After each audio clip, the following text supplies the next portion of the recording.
Alô, galera! Tá formado! Dia 23 de agosto, sábado, às 8 da noite, estreia o Rock Levi na Top Serrana Web Rádio. Formação geral. Combinado então? É rock and roll, é rock a vera, pra valer, na Top Serrana. 23, sábado, às 8 da noite, Rock Levi na Top Serrana Web Rádio.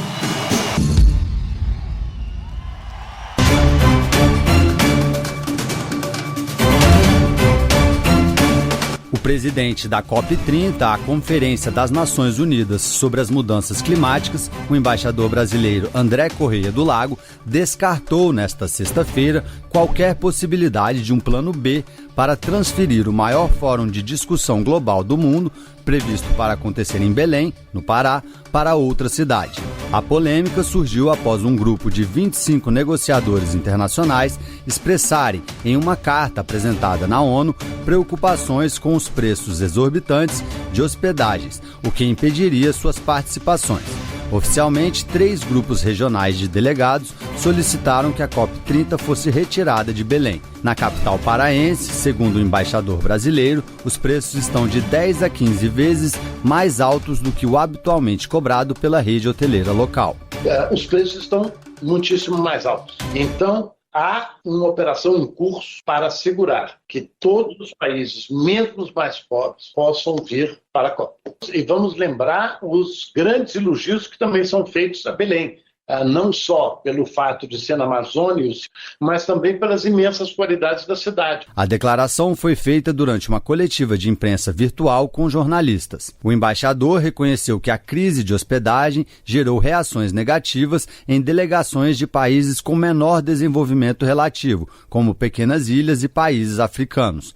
Para contornar a situação, o embaixador André Correia do Lago disse que estão sendo feitas várias ações para assegurar que todos os países participem, como a reserva de quartos para algumas delegações com valores mais acessíveis.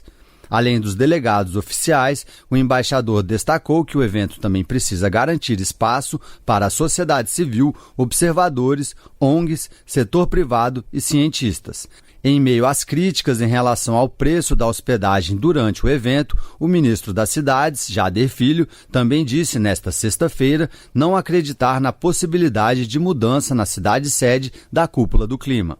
Eu acredito que essa questão das hotelarias, seja através do governo do estado, seja do governo federal, nós vamos encontrar uma solução relacionada a isso e a COP vai ser em Belém em novembro desse ano. A intenção de mostrar para o mundo como qual é a realidade de uma cidade amazônica, e as pessoas discutem a Amazônia a partir de um documentário, de uma opinião, e muitas das vezes até sem nem conhecer absolutamente nada, nunca terem passado perto de uma cidade amazônica.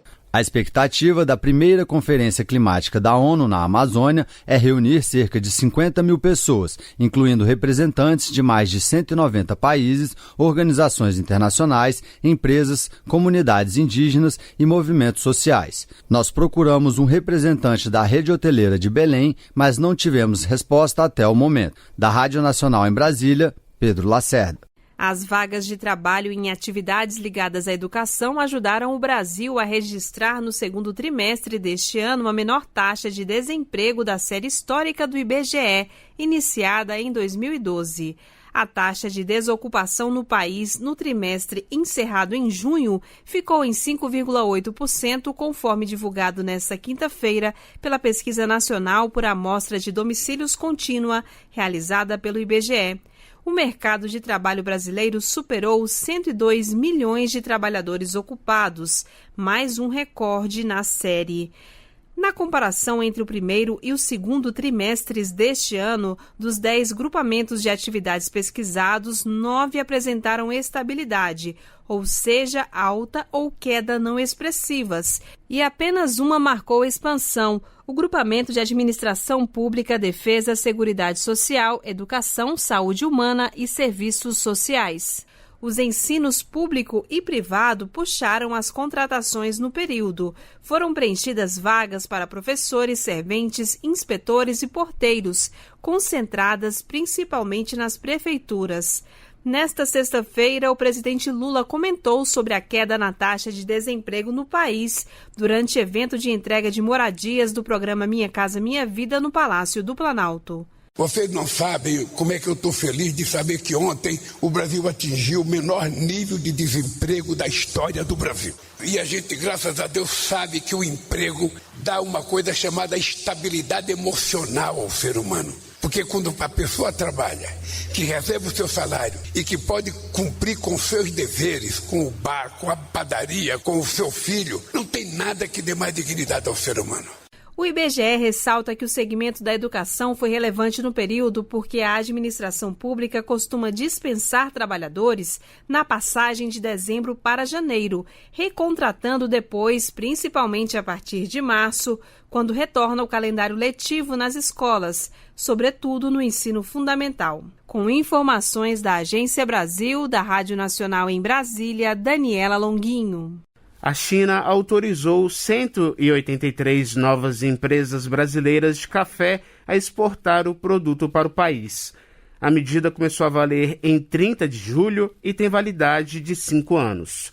O anúncio foi feito nas redes sociais da Embaixada Chinesa no Brasil e compartilhado pelo ministro da Agricultura e Pecuária, Carlos Fávaro.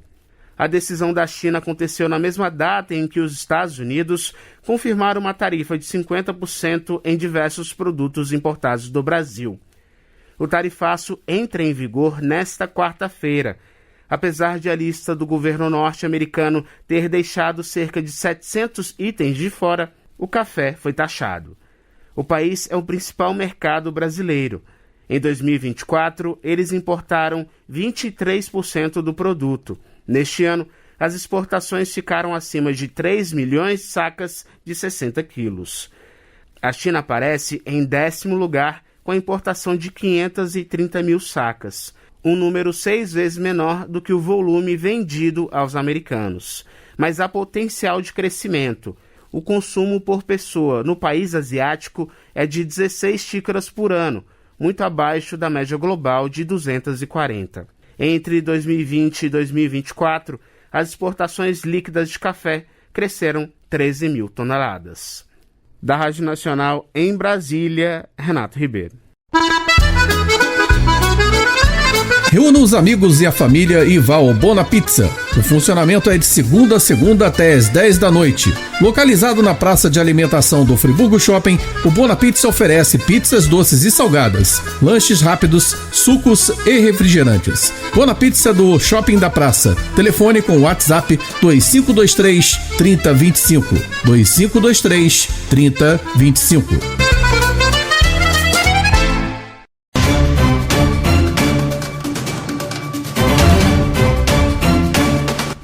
Uma força-tarefa para intensificar o atendimento às mulheres em situação de violência está em curso em cerca de 2.000 municípios de todo o país. É a Operação Chamar 2025, com ações integradas de enfrentamento à violência doméstica e familiar e contra o feminicídio. A ação faz parte da campanha Agosto Lilás, mês de conscientização pelo fim da violência contra as mulheres. Até o dia 4 de setembro, a mobilização contará com aproximadamente 50 mil agentes de segurança pública para o atendimento às mulheres em situação de violência e para intensificar o cumprimento de mandados de prisão e de medidas protetivas de urgência. As denúncias recebidas pelo Ligue 180, que é a Central de Atendimento à Mulher, serão encaminhadas diretamente aos pontos focais estaduais da Operação Chamar. O governo federal investiu R$2 milhões para o custeio de diárias de policiais em deslocamento e para a realização de atividades educativas de prevenção à violência de gênero. De acordo com o último Anuário Brasileiro de Segurança Pública, divulgado na semana passada, 4 mulheres foram mortas por dia no país em 2024. O total de 1.492 casos é o maior número de registros desse tipo de crime desde 2015, início da série histórica. Já os casos de tentativa de feminicídio foram 3.870 no ano passado, 19% a mais do que no ano anterior. As agressões registradas contra mulheres passaram de 256.584 casos em 2023 para 257.659 no ano passado.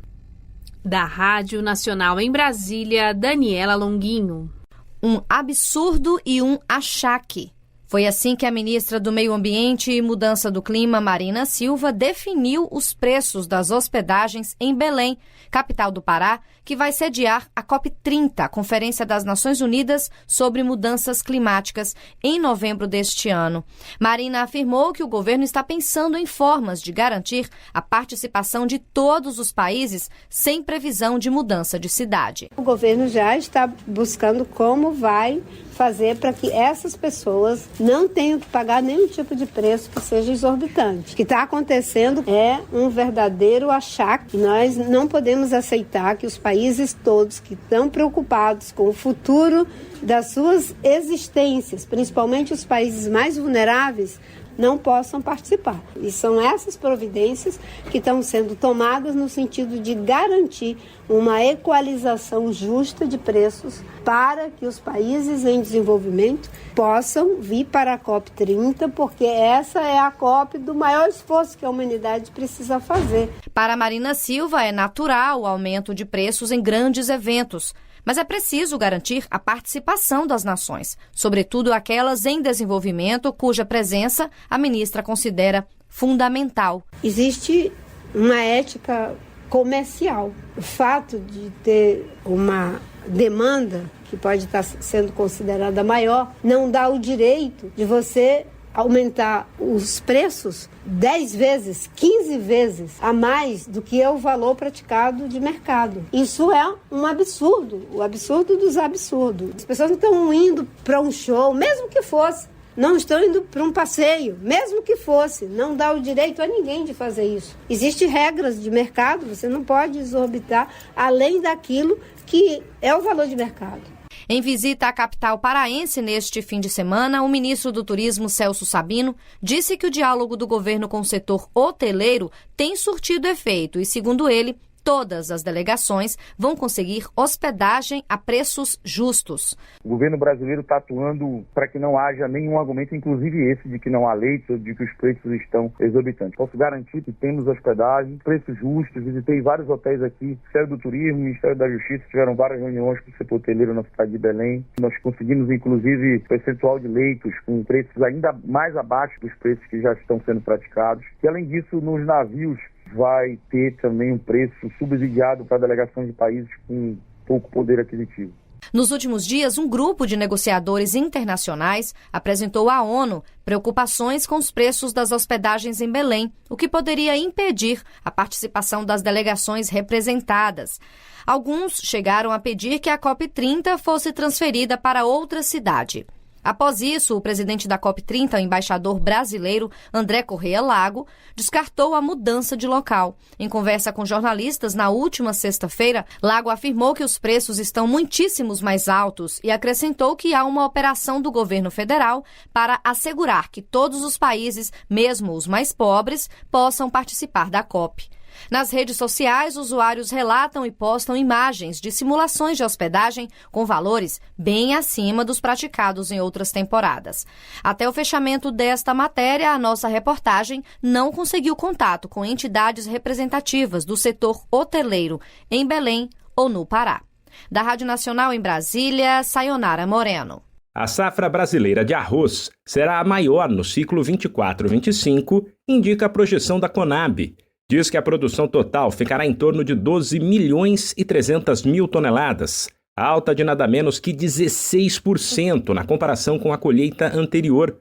O órgão fala em um crescimento da área de cultivo na casa de 9%, para mais de 1.700.000 hectares, enquanto o rendimento esperado é 7% maior, em torno de 7 toneladas por hectare. Da Rádio 2, Humberto Ferretti.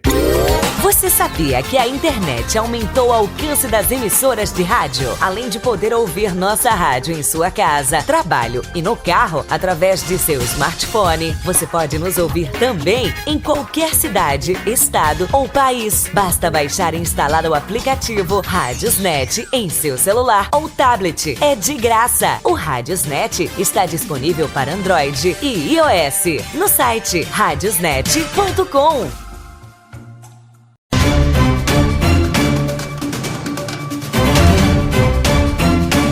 Começaram a valer nesta sexta-feira em todo o Brasil as novas misturas de biocombustíveis aprovadas pelo CNPE, o Conselho Nacional de Política Energética. A gasolina comum e a aditivada passam a ter 30% de etanol anidro ao invés dos 27% de antes. É o chamado combustível E30. A gasolina premium continua com 25% e o diesel passa a ter 15% de biodiesel contra os 14% que eram autorizados até o mês passado. Esse combustível é o chamado B15. Segundo o Ministério de Minas e Energia, as medidas reforçam a transição do Brasil para uma matriz energética mais limpa e eficiente. Além disso, o país volta a ser autossuficiente em gasolina após 15 anos e reduz a necessidade de importação de diesel com o uso de fontes renováveis. O E30 deve liberar para exportação 700 milhões de litros de gasolina por ano, criar 50 mil empregos e investimentos de 10 bilhões de reais na cadeia do álcool. No caso do B15, a medida contribui diretamente para a descarbonização do transporte pesado, de acordo com o governo. Estão previstos ainda 5 bilhões de reais em novos investimentos em usinas e unidades de esmagamento de soja, além da geração de mais de 4 mil postos de trabalho. E 5 mil novas famílias de agricultores familiares devem participar do programa Selo Biocombustível Social. São 600 milhões de reais a mais na renda dos produtores rurais. Mas o B15, defendido como avanço sustentável pelo governo, é visto com preocupação pela Associação Nacional de Transporte de Cargas e Logística. Para a entidade, desde que a mistura obrigatória de biodiesel passou para 14% em fevereiro do ano passado, o prazo para a troca de filtros de combustível caiu pela metade. Isso elevou em mais de 7% os custos de manutenção por veículo, impactando a rentabilidade do setor, segundo a associação. A CNT, a Confederação Nacional do Transporte, também expressou preocupação, alertando para possíveis impactos sobre o preço dos alimentos. A entidade destacou ainda que atualmente o Brasil já adota um índice superior à média internacional de 7% e que teores elevados de biodiesel podem causar borra nos tanques, entupimento dos bicos injetores, redução da potência dos veículos e da vida útil das peças. Já o Ministério de Minas e Energia afirma que a decisão do CNPE foi técnica e teve a anuência das montadoras, importadoras e indústria automotiva, e todos atestaram a viabilidade e a segurança das novas misturas para os veículos já em circulação. Da Rádio Nacional em Brasília, Oussama El Gauri. O Ministério Público de Minas Gerais informou que assinou um novo termo de compromisso com a mineradora Emicon, responsável pela barragem B1A em Brumadinho, que teve o nível de emergência elevado para 2 e levou à remoção de moradores após decisão da Agência Nacional de Mineração no dia 22 de julho. De acordo com o Ministério Público, a empresa se comprometeu a cumprir imediatamente todas as medidas determinadas pela Justiça, além de cumprir cláusulas adicionais ao termo de ajustamento de conduta assinado em outubro de 2024. Entre as medidas emergenciais estão a adoção de ações para garantir a realocação dos moradores afetados no prazo de 15 dias. A mineradora terá também que monitorar e garantir a manutenção e a segurança da estrutura da barragem B1A e de outras 3 barragens dela instaladas no município. Vigilância em 24 horas, instalação de um sistema de alarme sonoro e outros itens previstos no plano de ação de emergência de barragens também fazem parte do acordo. Como determinado pela Justiça, a EMICON terá que coletar novos dados sobre a atual situação estrutural da barragem e contratar uma auditoria independente para elaborar um relatório detalhado sobre as condições da barragem. Esse relatório deverá ser entregue à Fundação Estadual do Meio Ambiente e à ANM em prazo determinado. O termo restabelece ainda a obrigação da mineradora de contratar empresa especializada para elaborar os projetos de desmonte e de recuperação ambiental das 4 barragens em Brumadinho, apresentar os projetos aos órgãos reguladores e cumprir os prazos e executar as ações previstas. Segundo o Ministério Público, o termo de compromisso foi homologado pela 2ª Vara Civil, Criminal e de Execuções Penais do Tribunal de Justiça da Comarca de Brumadinho. Em caso de descumprimento do termo, a Justiça determinou multa diária pessoal aos sócios e administradores da EMICON no valor de R$ 5.000, além de outras sanções e medidas cautelares. Da Rádio Inconfidência de Belo Horizonte, Leandro Siqueira, para a Rádio Nacional de Brasília. O Comitê de Política Monetária do Banco Central, Copom, decidiu na reunião da semana passada manter a Selic em 15% ao ano. A Selic é considerada os juros básicos da economia brasileira e, com ela nesse nível, o Brasil se mantém entre os países com os juros reais mais altos. De maneira simplificada, o juro real é a taxa básica de juros da economia, que são os juros nominais, neste caso a Selic, menos a inflação, que é esperada para os próximos 12 meses. Segundo cálculos realizados por um portal especializado em finanças, o juro real no Brasil hoje é de 9,76% ao ano. Atualmente, o segundo maior juro real do mundo. Só perde para as taxas registradas na Turquia, atual líder do ranking, com juro real calculado em 10,08%. Depois do Brasil estão a Argentina, com taxa real de 6,61%, África do Sul, com 5,29%, e Rússia, com 4,86%. A média dos juros reais entre todos os 165 países analisados é de 1,66% ao ano. Considerando os juros nominais, ou seja, a taxa Selic em si, sem desconto da inflação esperada para os próximos 12 meses, o Brasil aparece na 4ª colocação. Os países que têm juros nominais maiores que os nossos são a Turquia, com taxa de 43%, Argentina, com 29% e Rússia, com 18%. Da Rádio 2, Milena Abreu. Atenção, Brasil! Nova Friburgo, município serrano do estado do Rio de Janeiro, na região centro-norte fluminense, já se prepara para viver mais uma vez o Dia Mundial da Criatividade. Depois do sucesso em 2025, a expectativa para abril de 2026 é ainda maior. Fique ligado e acompanhe as novidades. Criatividade transforma o mundo e começa por Nova Friburgo. Apoio Web Rádio Top Serrana.